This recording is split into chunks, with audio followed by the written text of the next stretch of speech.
Darling Hammond on teacher professional development, that job-embedded teacher professional development is super critical when it comes to penetration of any kind of pedagogical shifts or changes.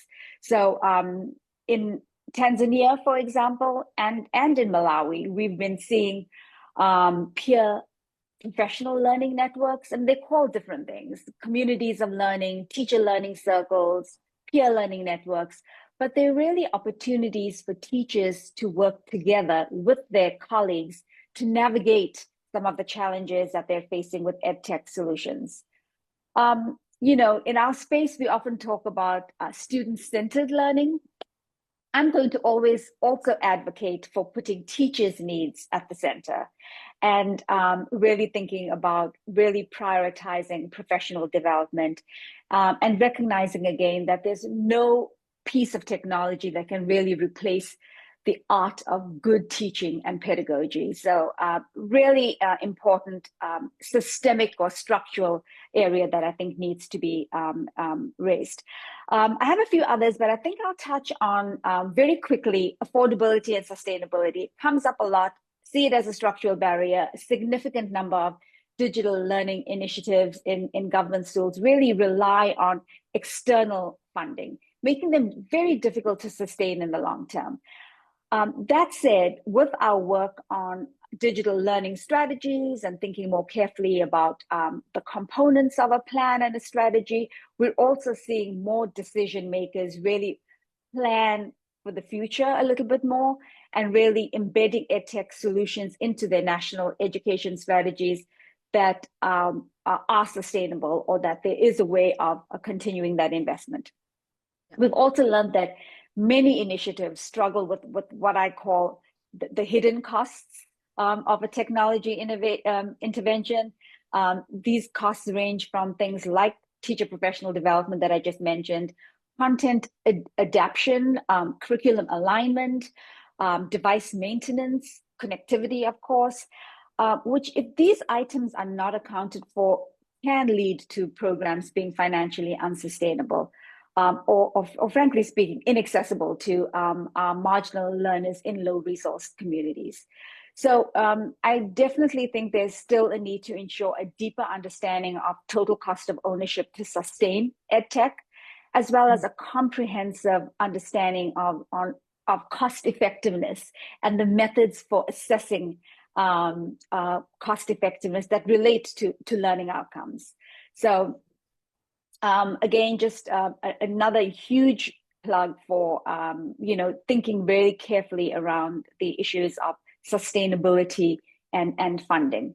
I also want to think about another structural area that I don't think has been touched on, but I think that has so much potential, which we talk about locally driven solutions. We should also be thinking about how do we support local ecosystems of EdTech entrepreneurs and find ways to really develop the ecosystem and support homegrown solutions, and then evidence generation through local experimentation as well. So I see that as another way to address some of the structural barriers. And then, of course, there's policy coordination challenges. I mean, we've seen that a lot of digital learning initiatives tend to operate in silos, leading in like challenges of fragmentation. When governments, researchers, practitioners, or all like collaborate from the beginning, there's usually that greater chance of coherent, scalable solutions. So I would be remiss if I didn't just touch on very quickly the issues of access and engagement, and also making sure that when we talk about inclusivity, we talk about girls' education and children with disabilities. Like, they're also marginalized groups that face really like more challenging barriers, and successful programs really need to intentionally design for inclusion, whether that's providing assistive technology, localized content, or community engagement to focus on support for all. Sure. Over.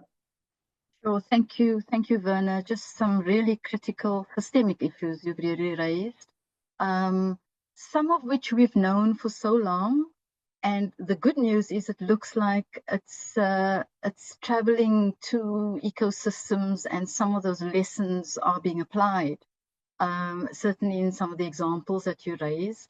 And I think an emerging issue that you've also just touched on is the value of local edtech entrepreneurs. In fact, it's often local champions. Uh, in cases where we've had very successful interventions, it's often led by dynamic local champions, often a few. And so nurturing that kind of local talent is an important strategy, as what I'm hearing you saying, and also providing support for those champions, as well as, you know, the issues you raise about teachers, teacher support, teacher handholding, absolutely crucial for systemic success, but also raising the issue around local leadership. So thank you, some very critical insights, and hopefully, you know, we'll be seeing more successes that apply these strategies towards improved learning equity. We have one more round of questions. Just we've got a little bit more time, and I do want to delve a little bit more deeply on the evidence issue. And so, Natalie, your work is grounded in research. How do you ensure that the knowledge and experiences of the communities you're working with, especially the young people, children, are also involved in shaping the evidence that guides your programs? If you could tell us a little bit more about that, please. Yes, a lot of our research and our case study work focuses on self-efficacy theory. So that's something that's been around for over 40 years. It's one of the strongest educational theories tying to task-specific educational outcomes. And there's like four main components. The most important one is an active mastery. So successful hands-on experiences doing the task. There's also persuasion and support. So receiving encouragement from respected mentors and peers. And there's also vicarious experience. So seeing people who look like you, have your background, succeed at the activity. And I think echoing what's been said, it's really important to develop all of those elements of self-efficacy for both students and teachers. Completely agree that teachers are very critical in developing this global movement. And I think the most important way that we ensure that community knowledge shapes our programs is by working directly with the community. So educators, students, their families, policymakers, right from the beginning. And in our case, I think the longest running project we have that's a good example of this is Cool Think, which is a program in Hong Kong SAR that we started in 2016, and it's still ongoing. So at the beginning, we initially worked with universities in Hong Kong, nonprofits, 32 schools from a different range of social economic spectrums. And this project was funded by a local nonprofit in Hong Kong to specifically help narrow the digital divide. And I think there were three key components that led to this success. The first one was the infrastructure investment. So this was a project that had a lot of funding behind it. They were able to go into these schools and build computer rooms, build infrastructure, hardware, and give the students devices. That's really critical when we want to take students to the next level of digital learning and creation. The second was parent education. So it's a little bit different than in the United States, but in Hong Kong, we learned from the local universities and nonprofits that parental buy-in is very critical to student success, especially for low-income families. So there were hundreds of workshops that were held in these communities to encourage parents to come learn about why computational thinking is important and pick up some skills to help their students with their learning. And we had 30,000 parents attend these workshops over the past 9 years. And the third, as was mentioned before, was a lot of teacher support. So there was a 48-hour teacher professional development program, which is very extensive. And that gave the teachers time to learn the entire curriculum and practice it and build upon their competence. And there was also separate teacher peer support groups that were created so that they could network with each other, share best practices, learn from each other.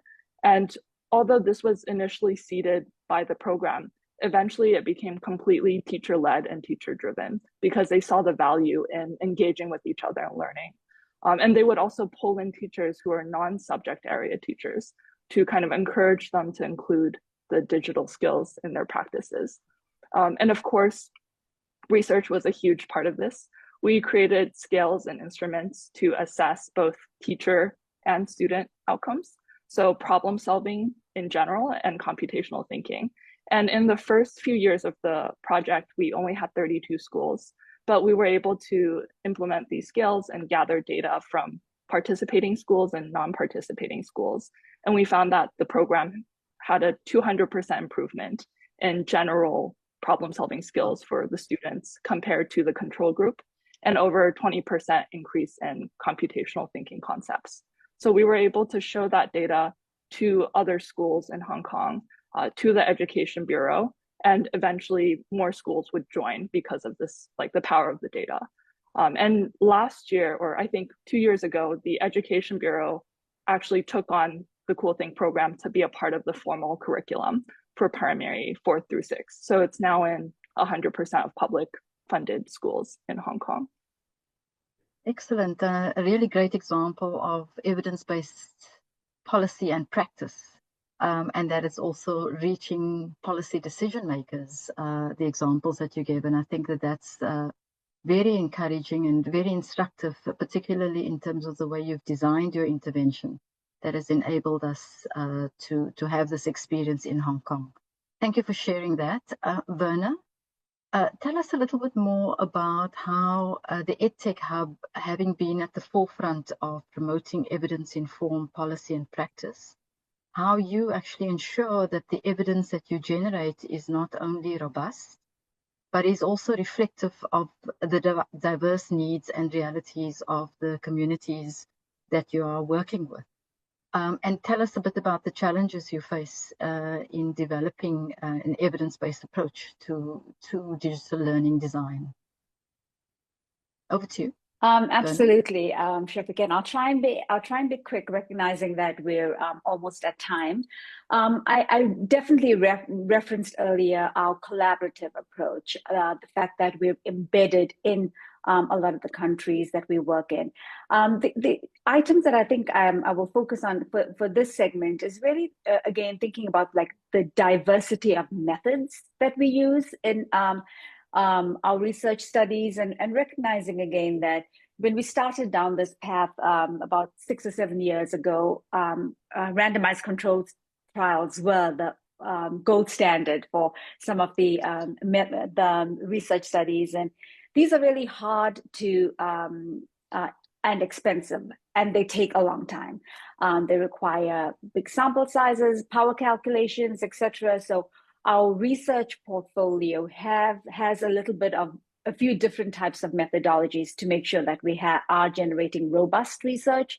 So in addition to RCTs, we also look at methodologies like design-based implementation research, and then more agile methodologies like sandboxing with EdTech developers, etc. So that's one key thing. The other piece I would say is that we really focus on making sure that our studies are in collaboration with local partners. So in Kenya, for example, we have a research study underway with IDO, and the local research partner is WORK, the Women's Educational Researchers of Kenya. They have been our key connectors. They understand the local context and have been working really closely with the platform developer, IDO,